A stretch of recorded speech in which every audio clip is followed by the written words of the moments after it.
La siguiente interviniente la tenemos vía telemática.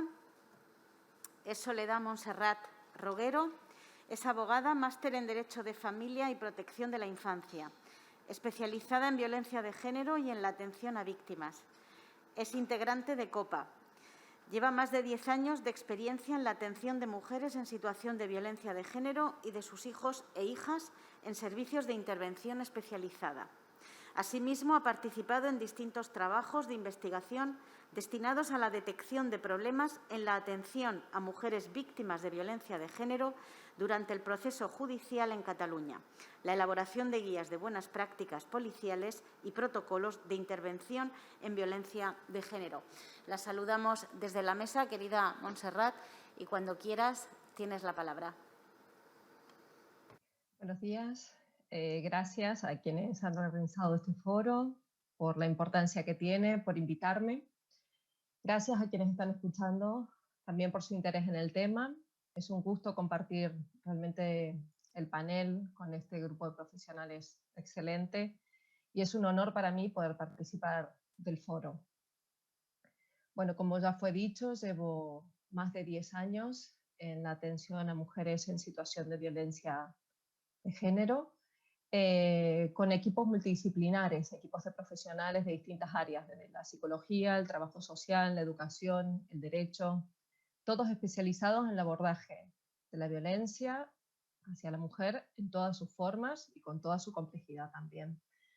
En coordinación constante con otros equipos de trabajo del área de la salud, judicial, cuerpos de seguridad, incluso servicios sociales y educación.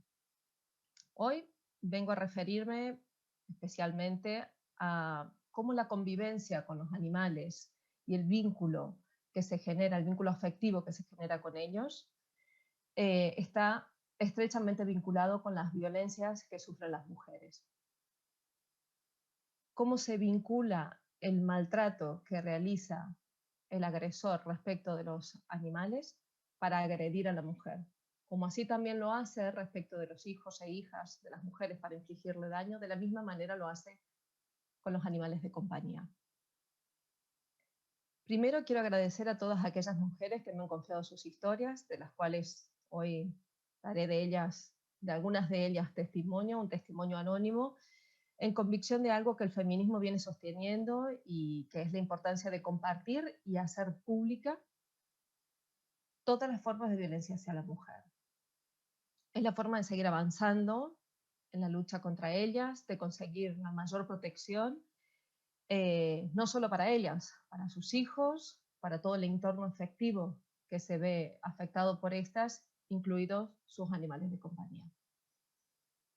Como conocemos, hay instrumentos legales a nivel internacional, europeo y español, que representan la larga resistencia de las mujeres en la lucha contra las violencias y todo tipo de discriminación. Solo citaré los más significativos. La CEDAW como un instrumento de carácter vinculante para todos los Estados miembros de la Organización Nacional de las Naciones Unidas, como no, el Convenio de Estambul de 2011, como un instrumento legal de fuerza obligatoria para combatir todas las formas de violencia, además de prevenir la violencia doméstica, proporcionando protección a la víctima y castigando a la infracción, estableciendo que todas las violencias contra las mujeres son una fuerte violación de los derechos humanos y una forma de discriminación de la que los estados son responsables si no responden a esta adecuadamente.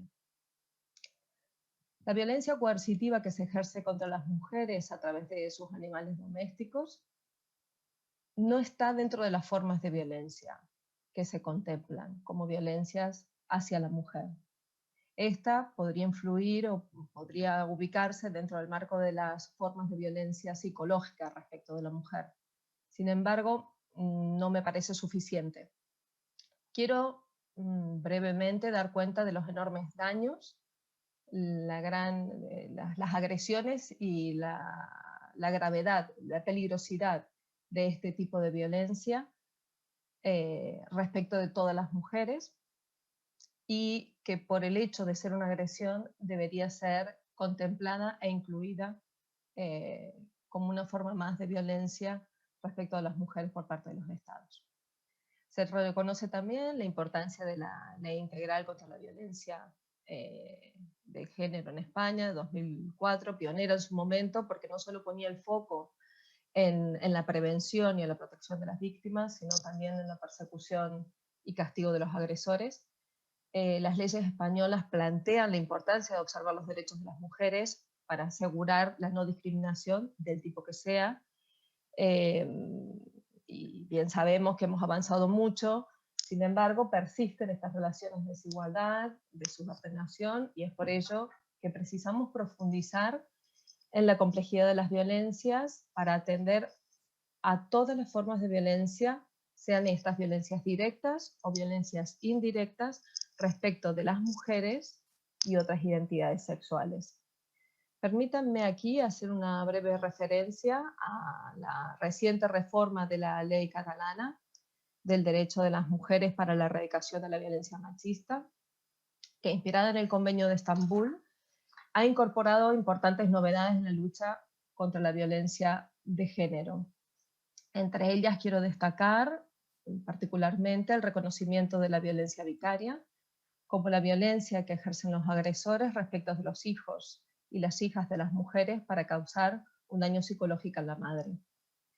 Así también la regulación de la violencia institucional y la definición de la diligencia debida que implica a las autoridades, al personal público y a todos los agentes en la lucha contra la violencia hacia las mujeres basada en el género. Creo que este es el sentido en el que tenemos que seguir avanzando. Es de notar que la CEDAW dice que hay costumbres que son crímenes. Las violencias a través del maltrato animal son crímenes. Son crímenes que no podemos naturalizar y que tenemos que cuestionar. De esto es lo que hoy vengo a hablarles.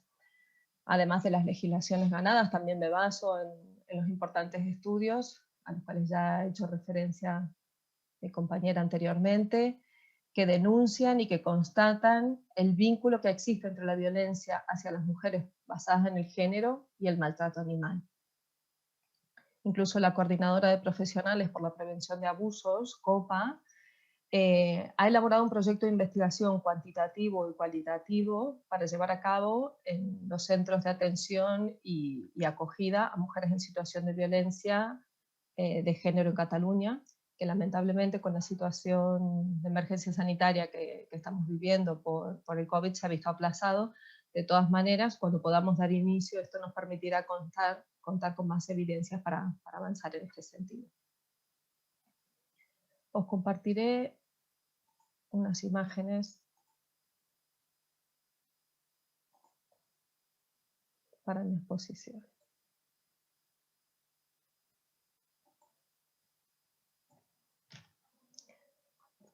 Voy a dar cuenta de algunos casos, entre muchos, para poder significar y convencer de la importancia de identificar la violencia hacia los animales como una forma de violencia contra la mujer. Ya aprendimos que necesitamos nombrar lo que se invisibiliza.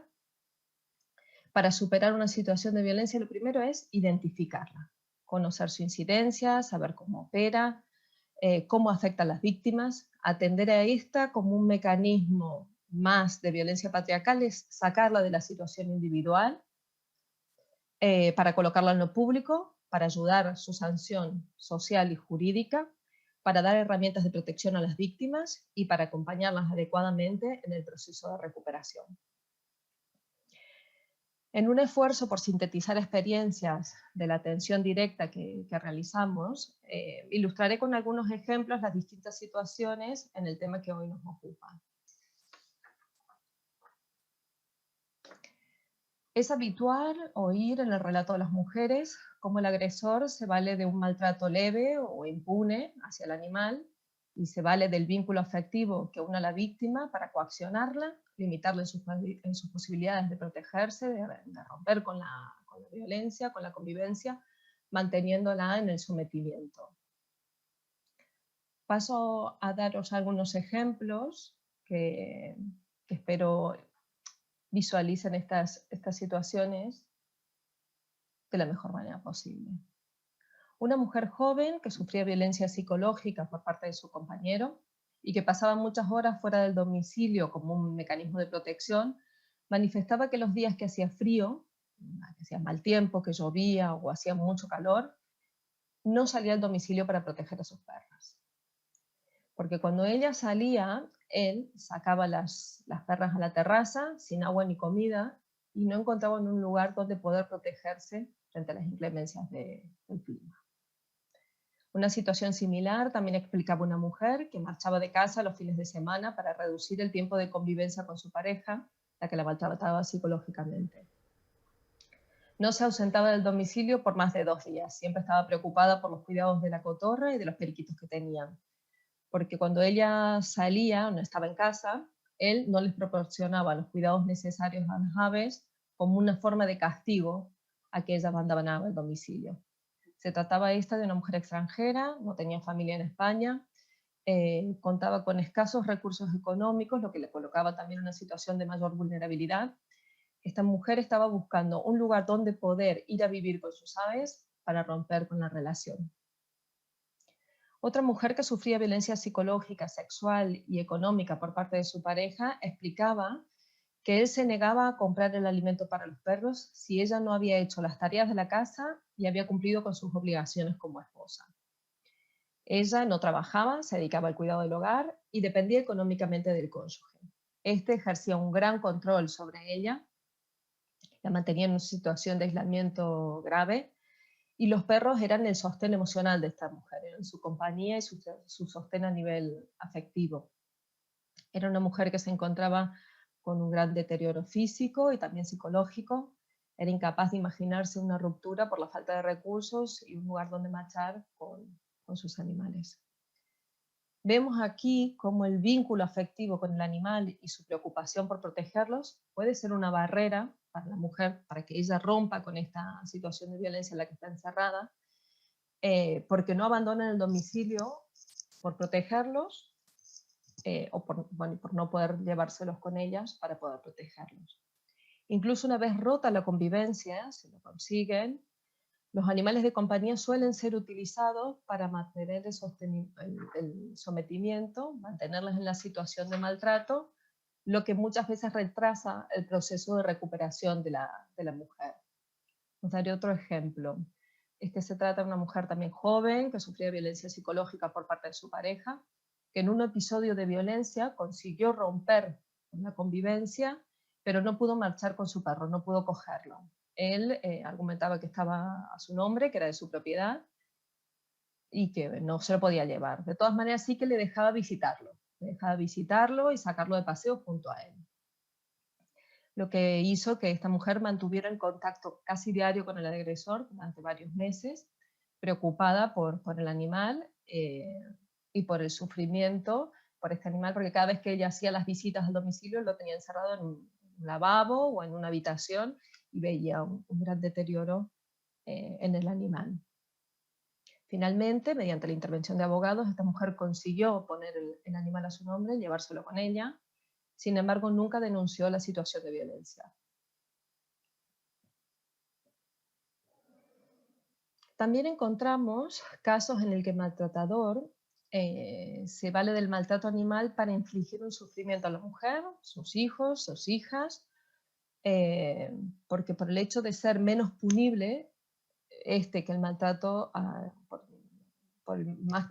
menos punible que el maltrato directo hacia sus víctimas.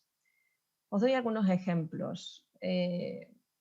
Mi pareja me pega mi pareja pega al perro para hacerle daño. Esto es un ejemplo que se repite mucho.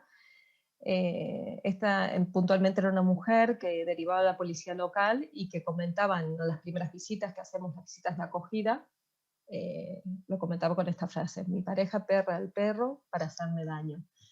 También explicaba otras conductas propias del maltrato psicológico, también graves, lo cual evidenciaba una relación, ¿no?, entre ambas violencias. Otra forma es el maltrato animal como un acto ejemplificante. Esto también se repite como un castigo para la víctima o como una descarga también de las violencias por parte de la agresión, del agresor respecto al animal. Se enfada con la víctima y pega al animal. Un ejemplo que os puedo dar en ese sentido es una mujer que sufría violencia psicológica, también sufría violencia sexual por parte de su pareja. Esto explicaba que el perro, cada vez que se enfadaba, él salía y pegaba con un palo al perro, y alguna vez también salía y mataba alguna gallina. Entonces, esta pareja vivía en una granja y tenían una hija de 3 años, menor de edad. Esta mujer también estaba embarazada y sufría mucho por el animal y por la hija que presenciaba estos actos de violencia. Este tipo de conductas realmente tiene un impacto emocional muy fuerte sobre las víctimas, las mantiene sometidas por temor, más aún en los casos en que hay menores de edad que presencian estos hechos. Un niño de 6 años explicaba a una psicóloga del servicio que su padre daba patadas al perro cuando éste se portaba mal. La madre también sufría violencia psicológica y física por parte del cónyuge. En este caso teníamos el niño, la madre y el animal, los tres en situación de violencia. El maltrato animal también es utilizado para obligarlas a volver una vez rota la convivencia, valiéndose del sufrimiento que ellas sienten por el maltrato y el sufrimiento del animal. Un agresor enviaba fotos del perro herido por perdigones de casa a la mujer y le decía que necesitaban de su ayuda y que volviera para proporcionarles los cuidados que necesitaban. Otro hombre durante la convivencia, pegaba al animal, ya se habían separado, le ponían mensajes a su exmujer diciéndole que algo grave podía pasarle al perro si ella no volvía a casa. Como sucede con otras formas de violencia hacia la mujer, rara vez o difícilmente son denunciadas. Las víctimas temen la denuncia por los resultados que puedan conseguir con ella y por las dificultades muchas veces de proporcionarse la protección luego de la denuncia, como proporcionársela también a los animales de compañía. La dificultad también suele estar dada por un sentimiento de culpa. Muchas mujeres sienten o se sienten responsables del daño que está sufriendo el animal, lo ven como una consecuencia de un acto de desobediencia o como un fracaso en la relación. Otras mujeres no denuncian por la tolerancia social que hay en este tipo de conductas, la tolerancia hacia el agresor o la falta de respuesta de su entorno más cercano incluso. Otra dificultad suele ser la dificultad que tiene la propia víctima y en algunos casos los agentes que intervienen en identificar estas conductas como también malos tratos. No solo malos tratos hacia el animal, sino un maltrato al animal que es utilizado como un maltrato hacia la mujer. Lo más significativo y lo que quiero subrayar de estos casos es que estas conductas en general no son denunciadas. Y entiendo que es fundamental el reconocimiento de este tipo de maltrato y el sufrimiento a la víctima, o sea, reconocer el sufrimiento a la víctima por parte de los profesionales que intervenimos para no revictimizar a la mujer y a su entorno. Por otro lado, vemos cómo el maltrato animal también se ve asociado en casos de violencia sexual contra la mujer o menores de edad. El agresor utiliza normalmente el maltrato animal para someter sexualmente a la víctima. Esta accede para evitar el sufrimiento hacia su mascota, con quien tiene el vínculo afectivo. Aquí os pondré algunos ejemplos de prensa. Un hombre fue condenado a 12 años de cárcel por violar a su hijastra. Esta manifestaba que dejaba que abusara de ella por amor a sus perros y que cada vez que se negaba a acceder a lo que él le pedía, pegaba a los perros y que no soportaba el sufrimiento y que por eso accedía. El agresor también utiliza el maltrato animal para mantener a la víctima en este sometimiento y evitar su denuncia. El agresor amenaza a la víctima de hacer un daño mayor al animal si ésta le denuncia, o también como un acto de venganza. Aquí os pongo otro ejemplo, un hombre que había sido detenido por usar al perro de su pareja como rehén para que éste le denunciara tras los malos tratos. Otro ejemplo de un hombre que disparó, bueno, terminó matando a uno de los caballos de la familia tras presentarse amenazando e increpando a su mujer porque le había denunciado y había sido condenado por violencia de género. En la práctica cotidiana y en el conjunto de casos que he ido exponiendo se ve y se observa que hay una relación entre el tipo de violencia que se ejerce hacia los animales con intención de dañar a la mujer y la violencia que se ejerce sobre los propios animales. Parece haber una relación entre el grado de crueldad entre los actos que dañan al animal de compañía y el nivel o la gravedad de las violencias que se practican sobre la mujer, ya sean estas violencias físicas, sexuales o una violencia psicológica severa. Os doy un ejemplo. Una mujer en situación de violencia psicológica grave por parte de su pareja, con la que convivía, sufría también por el maltrato habitual que éste ejercía sobre sus gatos. Los actos de maltrato hacia los animales fueron aumentando de crueldad hasta matarlos. Primero mató a uno, luego mató al otro, en distintos intentos de la mujer por romper con la relación de pareja. Así también apareció la violencia física hacia esta mujer. El nivel de violencia fue incrementándose. Había un grado de afectación por parte de la víctima importante que le impedía protegerse de ella misma, incluso proteger a los animales. En este caso pudimos evidenciar cómo este tipo de violencia, el incremento de esta, iba denotando una necesidad de protección inmediata. El maltrato animal, por esto, creemos que es un indicador de violencia, de la peligrosidad del agresor, de la capacidad que tiene de generar situaciones de riesgo hacia la mujer que debería ser considerado para adoptar medidas de protección. Así lo vemos a través de la comparativa de casos y sobre todo en las manifestaciones que hacen las mujeres de no abandonar el domicilio por no poder proteger a estos animales, por no poder llevárselos con ellos. No es solo por el hecho netamente de protegerlos, sino también de proteger lo que más quieren y lo que es su soporte. Si bien es cierto que hay casos en los que las mujeres consiguen esta ruptura y este distanciamiento, cuesta mucho la recuperación si no consiguen hacerlo junto con el animal. Hay casos incluso de mujeres que han denunciado, que han obtenido una orden de protección, pero que esta no ha sido suficiente para proteger a los animales. Os cuento un caso de una mujer extranjera que estaba en situación administrativa irregular, que ella tenía un hijo menor de edad, que no guardaba un parentesco con el agresor, que tras haberle denunciado por violencia física y psicológica,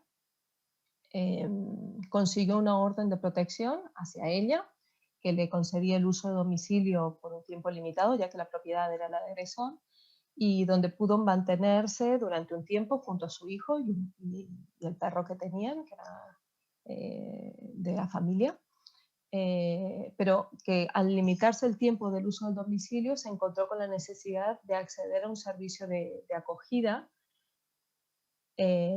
momento en el cual se dio cuenta que no podía llevarse al animal de compañía, no se podía llevar al perro.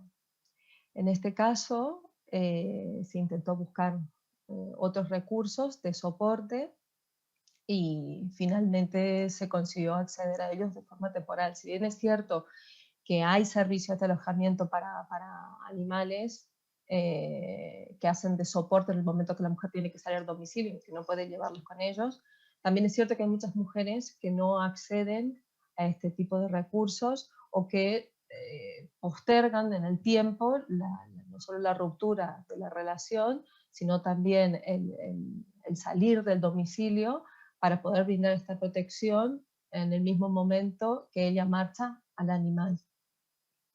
Recuerdo el caso de una mujer muy joven, con 2 años, con 2 perros, que intentaba conseguir, bueno, en este caso intentamos conseguir un núcleo familiar para que los acogiera, que no fue posible. Contactamos con una protectora que pudiera acogerlos también para que ella pudiera mantener el contacto con ellos, pero ella no accedió, preocupada por el bienestar de ellos y por mantener el contacto con ellos. Como estos casos, podría dar muchos más, pero bueno, quiero hacer sobre todo énfasis en que son necesarios los recursos de acogida para las mujeres, para sus animales de compañía, para que ellas puedan romper con la situación de violencia en la que se encuentran, para que puedan proteger a sus animales, protegerse ellas, no cronificar esta situación de violencia que luego dificulta mucho más el proceso de recuperación.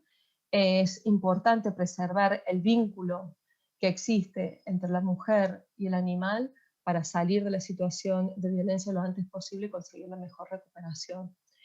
En honor al tiempo, no abundo en más casos, en más ejemplos, y por ello, bueno, lo que he querido es referir los niveles de violencia evidencial que es necesario dar cuenta y del vínculo que existe entre este tipo de violencias para poder protegerlos. Muchas gracias por su atención. Gracias, Montserrat.